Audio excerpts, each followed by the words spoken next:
Hello,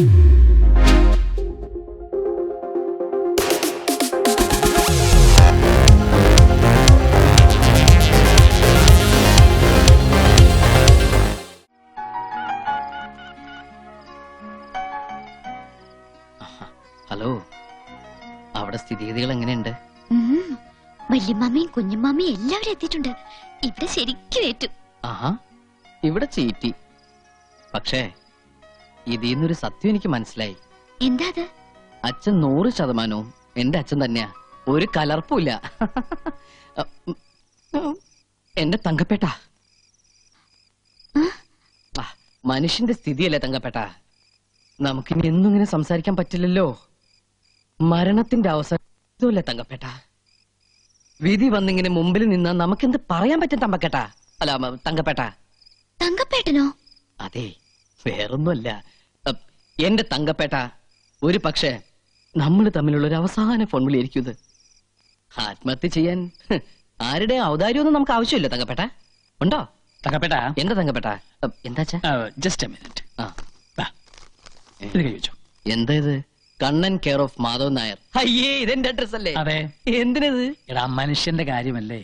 ആത്മഹത്യ സംഭവിക്കുന്നത് വഴി വെച്ചെങ്ങാനുമാണെങ്കിൽ ഡെഡ് ബോഡി കൃത്യമായി വീട്ടിലെത്തണമല്ലോ. എപ്പോഴും പോക്കറ്റ് വെച്ചു. തങ്കപ്പേട്ട സംസാരിച്ചോ? സംസാരിച്ചോ? തങ്കപ്പേട്ട, അതും ചീറ്റി.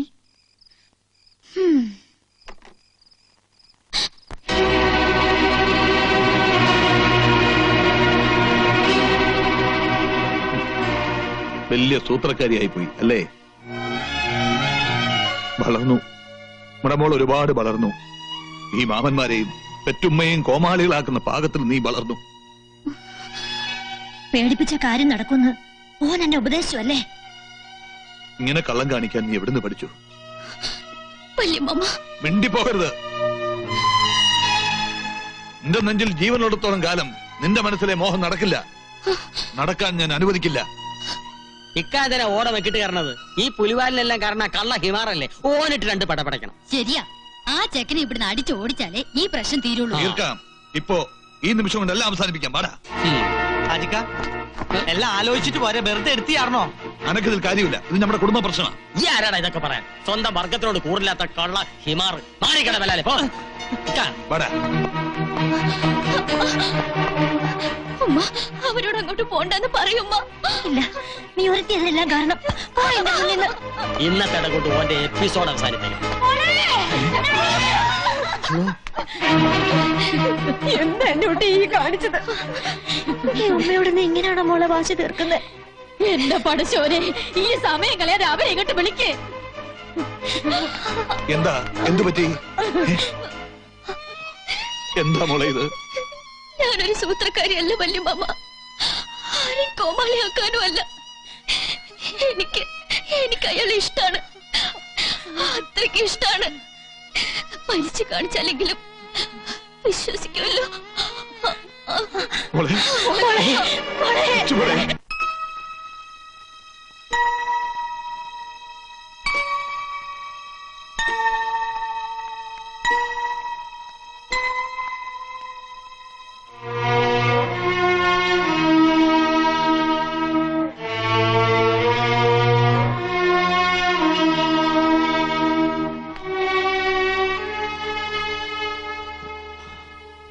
നബീസു, നബീസു, നബീസു. എട്ടും പൊട്ടും തിരിയാത്ത പെണ്ണിന് വേണ്ടാത്തൊക്കെ ഉപദേശിച്ചു കൊടുത്ത് ഈ സ്ഥിതിയിലാക്കിയിട്ട് ഇപ്പൊ കാണാൻ പറ്റിരിക്കും. കുഞ്ഞുമാമതേ, ബഹളം വേണ്ട. ആശുപത്രിയായത്. ഒന്ന് സ്നേഹിച്ചു പോയതിന് ഇത്രക്കേറെ ശിക്ഷിക്കണായിരുന്നു. ഇതിനൊക്കെ കാരണക്കാരൻ ഈയാണ്. ഇവൾക്ക് എന്തെങ്കിലും സംഭവിച്ച ഒറ്റണത്തിന് ഞാൻ വെറുതെ വിടില്ല. കൊല്ലും ഞാൻ എല്ലാത്തിനെയും. കണ്ണ വേണ്ട, ഒന്നിച്ച് ജീവിക്കാനല്ലേ നിങ്ങളുടെ മതത്തിന്റെയൊക്കെ സമ്മതം വേണ്ടു. ഒന്നിച്ച് മരിക്കാൻ ആരുടെ സമ്മതം വേണ്ടല്ലോ.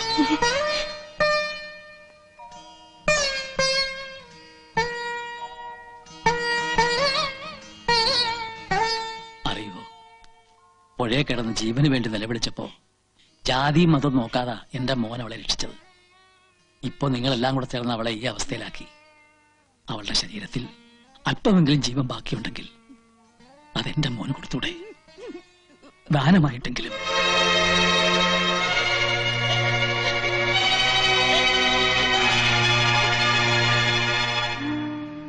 സ്നേഹിച്ചതിന്റെ പേരിൽ ഒന്നിനെ കുരുതി കൊടുത്തു വന്നവരാണ് ഈ അച്ഛനും അമ്മയും. ഇനി ഒന്നേ ഉള്ളൂ, അതിനെ കൂടെ.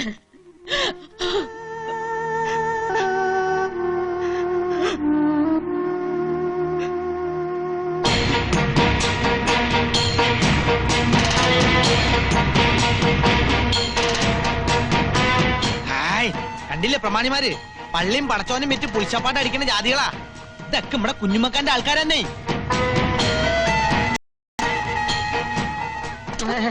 അസ്സലാമലൈക്കും.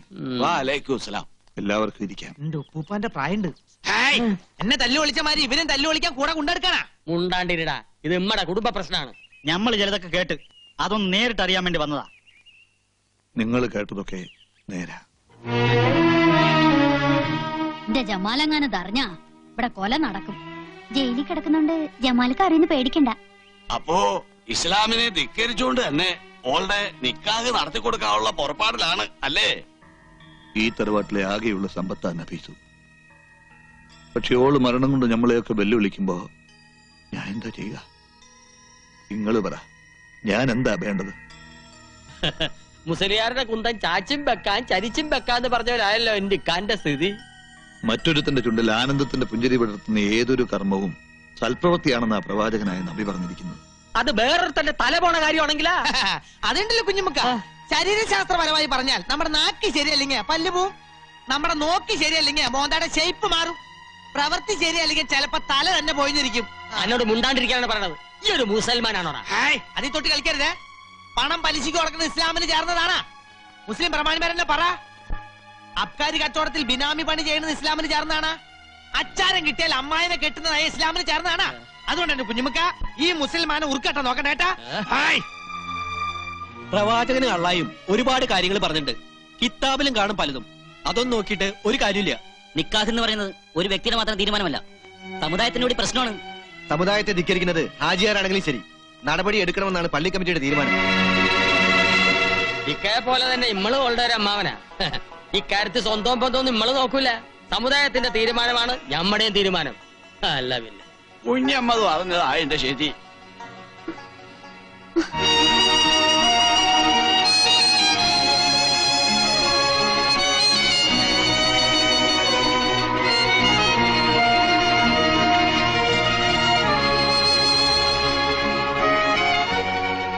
മതത്തെയും ആചാരത്തെയും എതിർക്കുന്നതല്ല, എതിർത്താൽ ഈ തറവാട്ടിലൊരു ദുരന്തം. അറിഞ്ഞുകൊണ്ടൊരു തീരാ ദുഃഖം ഏറ്റുവാങ്ങാനുള്ള മനക്കരുത്ത് എനിക്കില്ല. ഓർക്കൊരുമിച്ചാലേ പറ്റുള്ളൂവെങ്കിൽ ഒറ്റ മാർഗമുള്ളൂ, ഓൻ ഇസ്ലാമാകണം. ഈ നാട്ടിലെ ഇസ്ലാമികളെ ഏറെ ബഹുമാനിക്കുന്ന വ്യക്തിയാണ് ഹാജിയാർ. ആ ഹാജിയാരുടെ കുട്ടിയെ ഒരു ഇന്ത്യച്ചക്കൻ തട്ടിക്കൊണ്ട് പോവാന്ന് വെച്ചാ ഓന്റെ വീട് നമ്മൾ ചുട്ടുകരിക്കും. അതിന്റെ ഒന്നും ആവശ്യമില്ല. അങ്ങനെയൊന്നും ഒരു ഇസ്ലാമിന്റെ നിയമത്തിലും പറഞ്ഞിട്ടുമില്ല. എന്ത് ചെയ്യണമെന്ന് നമുക്ക് ഒന്നുകൂടി ആലോചിക്കാം. ആലോചിക്കാനൊന്നുമില്ല. ഇസ്ലാമാവണമെന്ന് പറയുമ്പോ തന്നെ ഓൻ ഈ ബന്ധം വിട്ട് വേറെ പെണ്ണിനെ നോക്കുള്ളൂ. അടയും ചക്കരയും പോലെ അല്ലേ?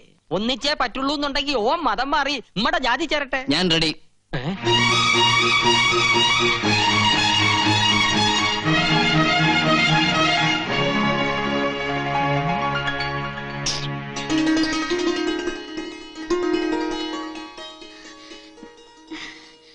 നബീസുവിന് വേണ്ടി മതമല്ല തലവരെ മാറ്റാൻ ഞാൻ റെഡിയാ. എടാ കള്ള ഹിമാറെ, നീ തന്ത്രം പറഞ്ഞ് മുസ്ലിം പെണ്ണിനെ തട്ടിക്കൊണ്ടൂല്ലേ? മുസൽമാന്റെ കയ്യൊക്കെ നീ കണ്ടിട്ടില്ല. മാറി നിൽക്ക്. വീട്ടിൽ വരുന്നവരെ അപമാനിക്കരുത്. അല്ലൊക്കെ ഇക്കാര്യത്തില് മിണ്ടിപ്പോകരുത്. ബഹളം ഉണ്ടാക്കാനാണോ നീ ഇവരെയും കുട്ടി ഇങ്ങോട്ട് വന്നത്? ഇവിടെ വന്നിപ്പോ ബഹളം ഉണ്ടാക്കിയത് അവനല്ലേ? ഞാൻ ബഹളം ഉണ്ടാക്കാനോ ആരെയും തട്ടിക്കൊണ്ടുപോകാനോ വന്നോന്നല്ല. നിങ്ങൾ പറയുന്ന ഏത് നിയമം അനുസരിച്ച് ഞാൻ സ്നേഹിക്കുന്ന പെണ്ണിനെ വിവാഹം കഴിക്കാൻ തയ്യാറാണെന്ന് പറയാൻ വന്ന ഈ ബലാല് പിടിച്ച ശൈത്താൻ ഇവിടെ മയ്യത്തും കൊണ്ടേ പോവും.